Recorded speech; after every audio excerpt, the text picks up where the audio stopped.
Have you ever walked into a room and have someone ask you, "Are those a pair of monkey's fists in your pants? Or are you just happy to see me?" At which point I'll say, yes, but I like to call them monkey balls sometimes. Just because it's subversive, and at which point I'll whip them out and start playing with them.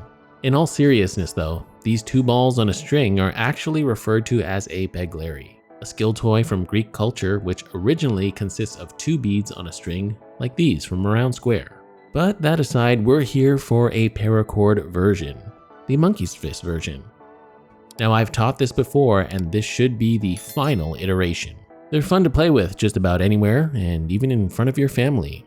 And I'm referring to these monkey's fists, of course. If you thought of anything else, well, that's not my problem. Anyhow, let's get into it. To make this skill toy, we're going to need some 550 Paracord. I'm using silver gray. And for our cores, we're going to need some balls. These steel balls are a bit too big.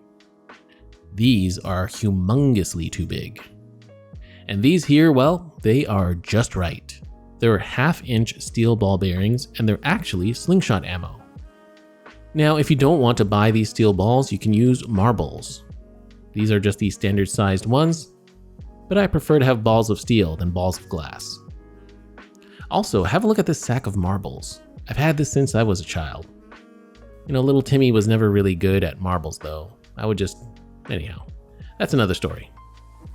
So with our first ball bearing in between my index and middle finger, then from the midpoint of my cord, I'm going to start wrapping 3 passes vertically around the ball away from me.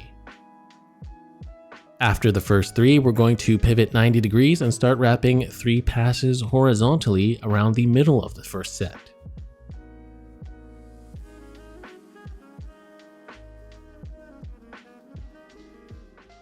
After that set of 3, I'm going to remove my fingers from the piece before all circulation is lost. And the final set of passes is going to be wrapped vertically in the spaces above and below the ball. Keep those wraps neatly stacked side by side and get another 3 in there.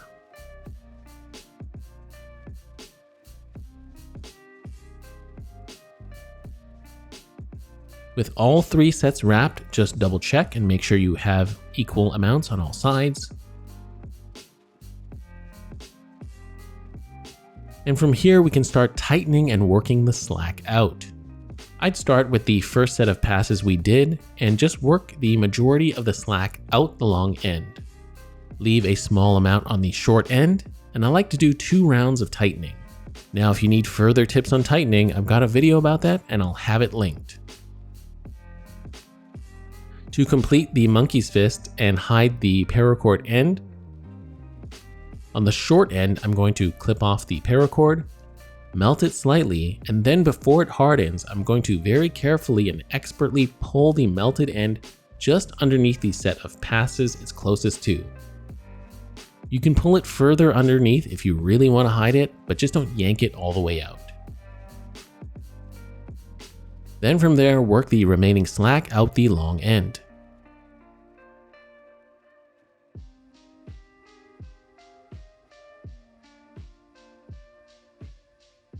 Now for the middle joining cord, you're going to want to aim for 6.5 inches or about 16.5 centimeters.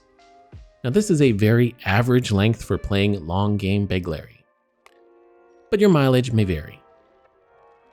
Now don't worry about getting the length perfect here, we're just going to adjust it later.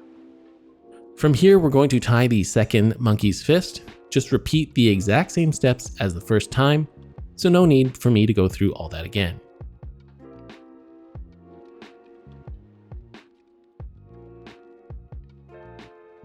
With the second monkey's fist tied, work the slack out the long end and tighten up the monkey's fist. Using a fid or marlin spike can help.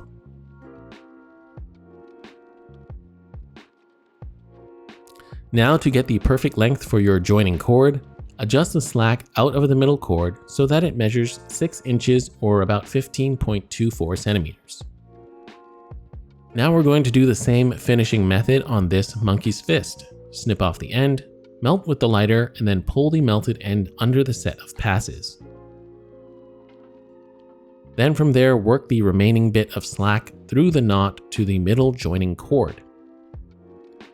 And if we've played our cards right, we should end up with our 6.5 inches in the middle. Now this part might take some practice and you might end up with a less than perfect length. So if you want to take the guesswork out of it, just adjust your middle cord to the preferred length, and then snip and melt the cord where it is, press down on it to lock it in place. And the melted end will be exposed, but at least you won't have any frustration to deal with. So the length you're aiming for is to have one monkey's fist in between your middle and ring finger, then have the middle joining cord wrap around your index finger twice, and have it end up on the opposite side of your hand in between the index and middle. This is perfect for long game Begleri. And with that, our monkey's fist Begleri is done. Now, I'm no pro player, but if you'd like to learn some fun tricks, check out Around Square and Muscle Bones here on YouTube. And if you get good enough, feel free to whip out your balls at the next family gathering or when you're having company over and show off your skills.